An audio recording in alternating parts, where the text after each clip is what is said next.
Howdy y'all and welcome back. It's about 110 degrees in the garage, so I'm going to try to keep this short. The Bushmaster refresh. So this project was born when a couple of weeks ago I got a wild hair up my ass and decided to paint a couple of my rifles. And I shared those on social media. Regular viewers might have seen them here on a YouTube short. And one of my clients at the gym reached out and was like, hey, my husband has a rifle he'd like you to paint. And I was like, bring it. So got that sucker in hand.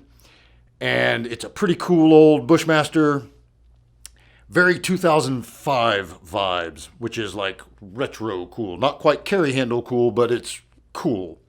Early flat top Bushmaster. And the very first thing, straight away, gave it a trigger press. No, not going to happen. And I happen to have an ALG defense trigger just in my toolbox. So that is the first thing I set to work to fix. And we got that sucker from a gritty, crusty, unpleasant 7 pounds, which, wow, down to a really, really nice, clean, crisp 4.5 pounds. And it's mostly not so much the pull weight, but the clean and crisp. The ALG trigger is essentially, it's like a down step from a Geisley, right? It's the Geisley house. The house of Geisley, right? It's sort of a Geisley. Single stage trigger, really, really nice. And that set to work, you know what? Let's change a couple of other things. Let's bring it from like 2005 into maybe 2015 or 16, right? So it's going to still have kind of a retro vintage vibe, but a little more usable. So, the paint job.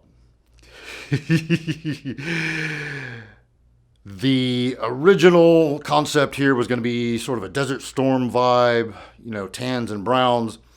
And so, well, I did manage to get some footage of this process, so let's check that out now. Project Bushmaster, coats 1 and 2, and a whole bunch of paint touch-up, and we're going to let it dry for a little bit.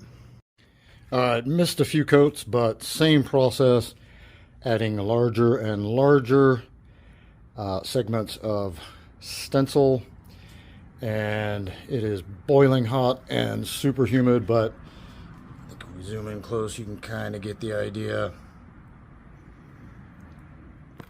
And so the colors used here, the final top coats there were this kind of a, well, flat protective enamel. We've got some flat khaki. The middle 2 coats were like old school, just primer, kind of reddish brown primer, and flat earth brown. And the first coats were a chiffon cream chalked paint and flat sand. So we will let this dry for a while, and I'll start pulling tape and we'll see what happened. And sometimes you pull the tape and you go, nope. That just ain't it. I'm kind of losing daylight, but the chiffon cream just totally didn't work. So the idea here was that I'm using darker tones at the top and then fading to lighter tones at the bottom, but the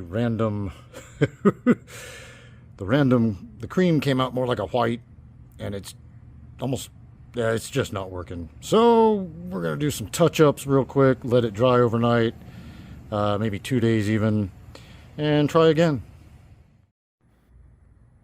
All right, so here is where we've gotten undoing the work that I didn't like. So I was able to salvage everything up top. That came out really nice. And it was the bottom half, well, kind of here down. I just slowly stripped off with paint thinner, let it dry, cleaned it with acetone, and you might notice I've got the Bushmaster stock on there. So I'm doing the Bushmaster stock and a CTR and the old factory Bushy magazines. Got a couple of coats on those. So now I just need to leave it alone. All right, so by this point I was getting pretty frustrated. I'm on day 2. Pretty long days of working on this thing, and the second job was about as bad as the first. Color scheme looked a little cooler, but if you saw in the video clip, there's some spots when I pulled tape, some of the paint came off. There was tape, there was bleeding under the tape, and there was tape stacking, like paint stacking, where you pull the tape off and the paints are 2 different levels and there's kind of a hard line, and it just wasn't working great for me. Here's what version 2 ended up coming out like.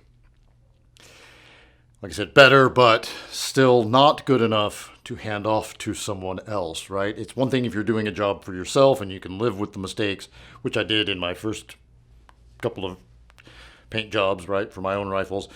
This is for somebody else. It's got to be as close to perfect as I can get it. So, when I ordered the Arasaka mount for the Streamlight, I had ordered a stencil kit from Primary Arms. And they have a great video tutorial. It's short, but it was effective. Dimitri goes through the processes he uses on a rifle, and I just followed those. So I reached out to Rob, the owner, and was like, hey, what do you think about this camo pattern, which is multicam, and presented the idea that it would be, we live here in Houston, Texas. It's very, very, very green. In fact, multicam tropic would be almost more appropriate for right here where we live. But multicam is a great camo for many different seasons and different parts of the world. Might take it on a hog hunt over in San Antonio where it's a little drier, right? So I was like, hey, how about some multicam? And he agreed to it, and thankfully, because that's what we ended up with. Let's quickly take this over to the table and we'll run down some of the modifications that I did. All right, so we talked about the trigger already. This foregrip, kind of cool in that it's QD, but 9 ounces and just really big. A giant snag hazard. Yeah, that's got to go. It did have a light on it, and it's not a terrible light. It had some decent throw, but it's a little bit light. It would make a great, like a pocket light or something, but just did not feel weapons grade. It didn't feel duty grade to me. And the mount, just a little blocky, a little chunky. So I had this Streamlight HLX and decided, you know what, let me order the correct Picatinny adapter, and we got that set up. And then I had the Magpul grip and CTR stock, and this is for a Bushmaster. If you know, Bushmasters have a commercial sized buffer tube, so they need a very special stock. I used to have a Bushmaster, so this stock fits on nothing else I owned, but it fits on this. And so there we are. And already had the scope on it. I went ahead and decided, let's paint the old A2 grip and the factory Bushmaster stock so that the owner has options, right? We can convert it back to the like strictly OG looking proper Bushmaster, or the more updated kind of Magpul furniture set that we've got going on here. Went ahead and did the magazines to match.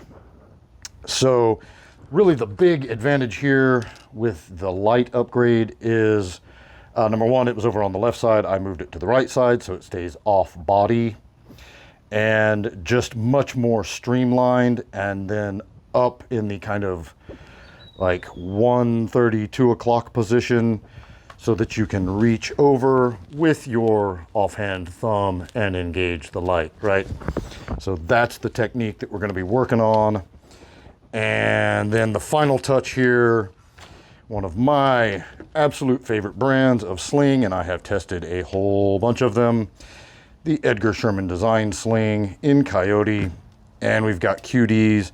This is a Blackhawk quad rail, and it does have QD mount there. And then we've got the QD on the CTR stock. So, and here's just a little closer look at the whole deal. I taped off all of the appropriate markings on the glass so that it is still usable. And let's flip it around, check out the other side.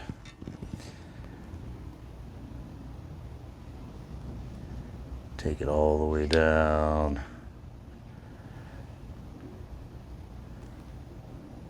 And I went ahead and left the front sling swivel, say that 3 times fast. Went ahead and left that on just in case, you know, again, if you want to go full retro vibes, you can always use that. I wouldn't, but you can. So there you go. There's your up close look. And let's take a real close look. I think it should be charged already. Real close look at that trigger brake. So single stage, no take up, little bit of pressure. There you go. Nice and super, super crisp. Not too light, right? You don't want it too light. 4.5 is just right in that sweet spot of just a little bit of resistance, and then it just snaps. Like glass, as the kids say, or the old people say, or whatever. I lied, it's only 105 in here. So, I am super pumped on the way this came out. In fact, I am so pumped that I spent 6 hours yesterday stripping the paint job off of my Noveski and getting it prepped to do the exact same treatment on it. So on this guy, we've got 4 coats of base layer, right? Sand and khaki Rust-Oleum. Let those harden up overnight, and then came over with the camo colors, and then 6 coats of clear. So it's actually still kind of curing. It's been several days now, so it's dry enough to handle, but I'm going to give it about another week to fully cure. Before I take it over, we get the Bushnell 1-6 zeroed, and I'll take them through some pointers and tips and tricks. But I hope Rob and Kylie love it as much as I do. I am super pumped on the way this came out. I hope you found this video moderately entertaining or useful. And until next time, be easy, y'all.